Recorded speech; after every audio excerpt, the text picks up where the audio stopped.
So this is my WWE Backlash 2025 review. I will keep it small because the thing is this was an average event for me. I think I'll probably give it an average rating because I know already what the results were going to be because I didn't watch it live. I overslept. But I think even then, no match was bad. But I think except maybe like the Fatal Four Way and the Becky versus Lyra match, I don't think any match was in like the great territory as well. Like Dominic versus Penta, it looked like they were gonna have that, the match that we know that they can have. Like, them going all out. But maybe it's because of the WWE style. Maybe they do hold back a lot. They still didn't have that match which I expected them to have.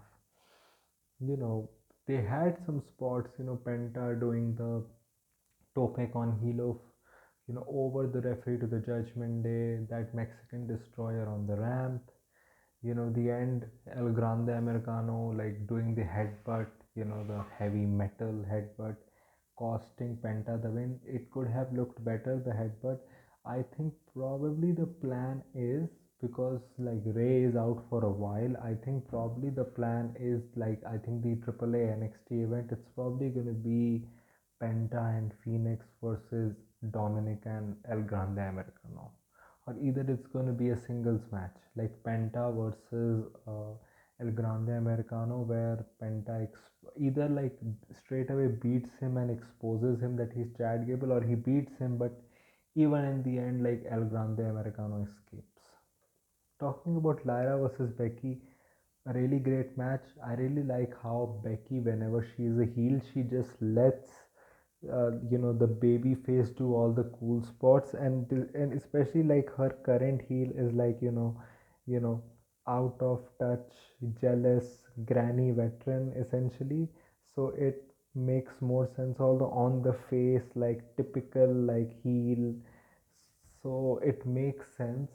Lyra really showed her. I think the ending was weird because why did like when Becky poked her eye, like I think they wanted to make it look like that Lyra got the better of Becky, but it just kind of looked like Lyra just got like a fluke victory over Becky because she was still like holding her eye, but it's just that Becky was not fast enough to kick out in the end.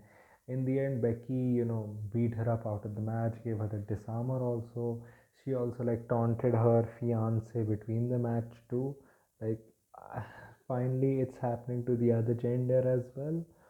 I would say like Lyra really looked like a star in this match. Like first of all, kudos to the St. Louis crowd. Like they were really into the show. Like apart from like Dirty Dom and maybe CENA at times, maybe a little bit Becky. Like they cheered the right person and booed the wrong person, and also like they were hot the whole time. Like it never felt like they were silent.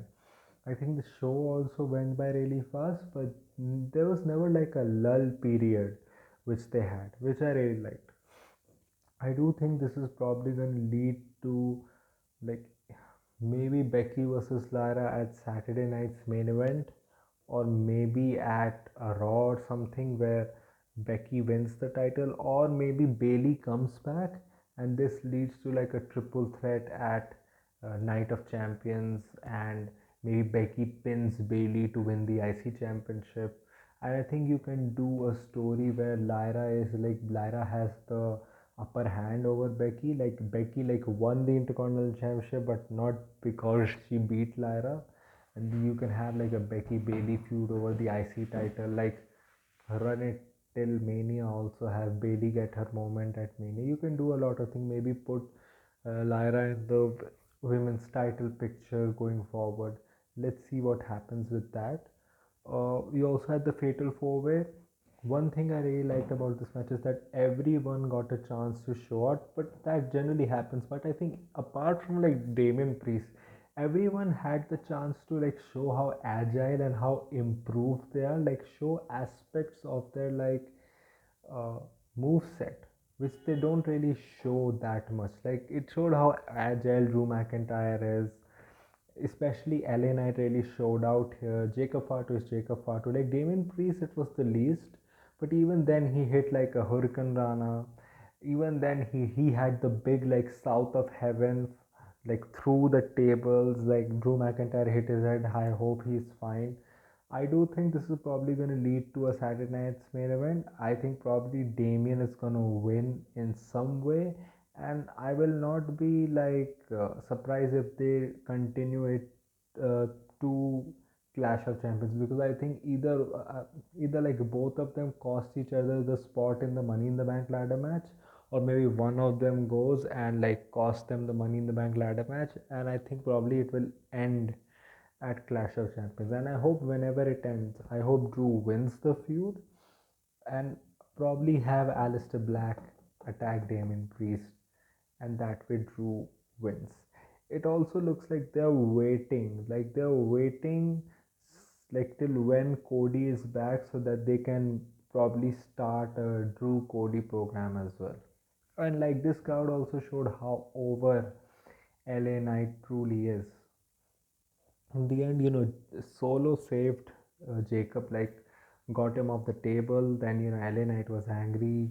Jeff Cobb came out. I'm liking this storyline since Solo has come back after the tribal combat match.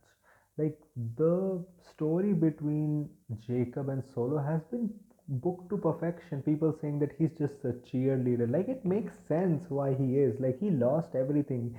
The only way that he remains relevant is to ride the coattails of Jacob, who has not got pinned or submitted since he has come to the WWE. I really like this aspect. This is probably gonna lead. Like, I won't be surprised if this leads to Solo winning the United States Championship, or maybe like either like Jacob losing to someone like a Carmelo Hayes also, like because you have Jeff Cobb here, like you can do things in a way that it doesn't make in like a multi-man match where it doesn't make Jacob look like a clown, and put over Carmelo Hayes as well. I can see that. Maybe Ray Phoenix also. Like this is probably gonna lead to like, so like probably them turning on Jacob, and then Solo, like Jeff being like his bodyguard eventually. Like in a year and a half, you'll have Jeff Cobb also turn on Solo Sikoa.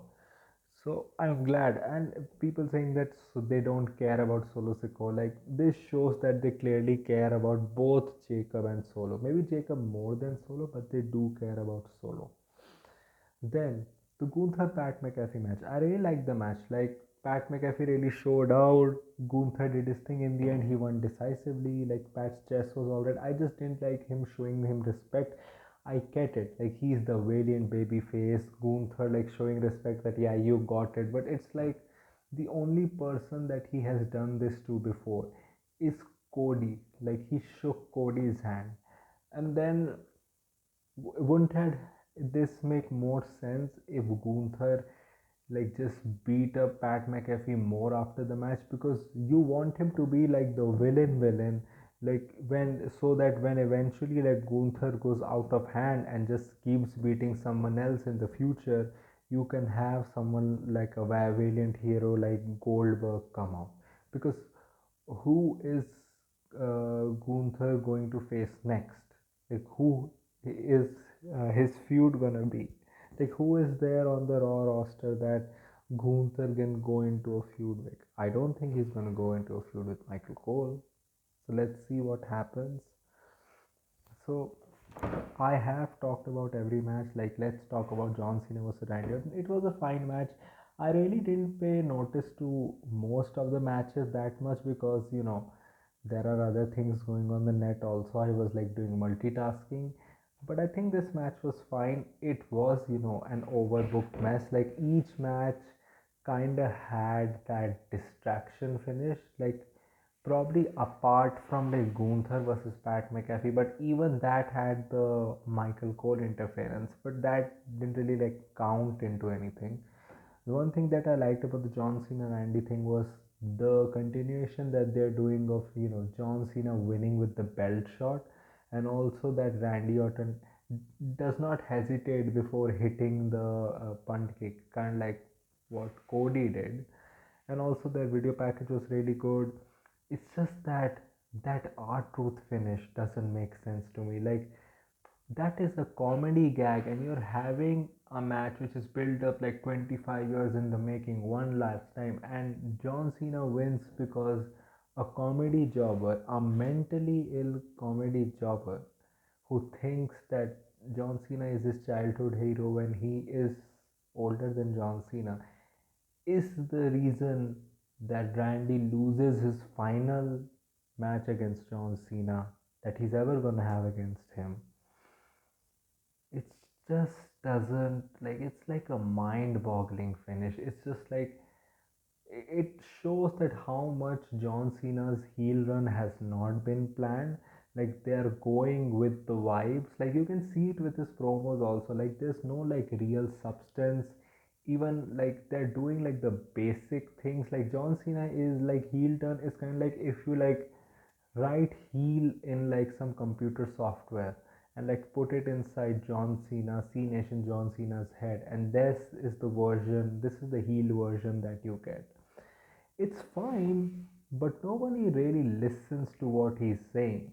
I don't think people really care about what he's saying. Like, there were some times when in his battles against Cody, you can see that there was some substance in it. Like, it looks like this is a Cena who feels that he's been wronged by his fans. Like, you can even see that when fans were cheering for him, he was kind of like in a dilemma because he still loves the adulation. But they have to like explain it further. It has to be more than John Cena making comical faces saying nothing. Like, just because you're heel, you don't have to speak in like a one tone manner. There is nuance. Like, people, I think, expected more nuance. They either expected Hollywood Cena or they expected like a multi layered Cena character. But I don't think like WWE planned for that. You can see it, like they are advertising Cena for the Saturday night's main event, and you're probably gonna get Jay versus Logan there, which has been announced, and you're probably gonna get John Cena versus R-Truth because they were like, we gotta sell Saturday night's main event. Oh, John Cena R-Truth, it has been a joke and everything. Let's have this. Like, it would have, this match would have made much more sense and would have felt much less insulting if Cena would have been a face.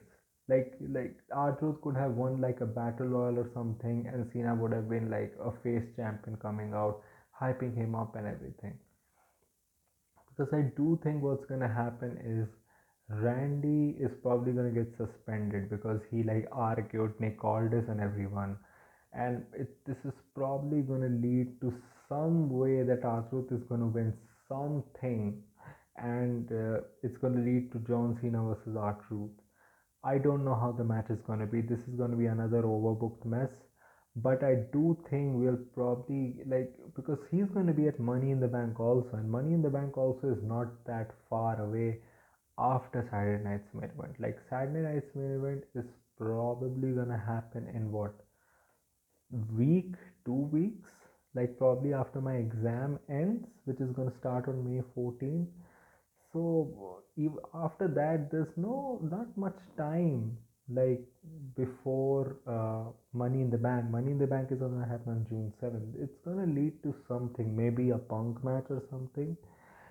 Let's see what happens. Like, it does feel like I'm glad WWE realized like Cena's matches need these kind of shenanigans because they know how Cena is. Overall, a 3 out of 5 pay per view. 3 out of 5 pay per view. What did you think about this pay per view? Tell me in the comment section. If you like this review, and if you like this type of content, like this video, share and subscribe. If you don't, then share it with those who do. My social media accounts, which are my Twitter/X and my Instagram account, are in the description, so go follow me on that. My UPI ID link, which is shapboy@okicici, is in the description also, so go donate any amount of money which you can, which can help me make YouTube a permanent career option. So that was it for me for today. So thank you, goodbye, alvida.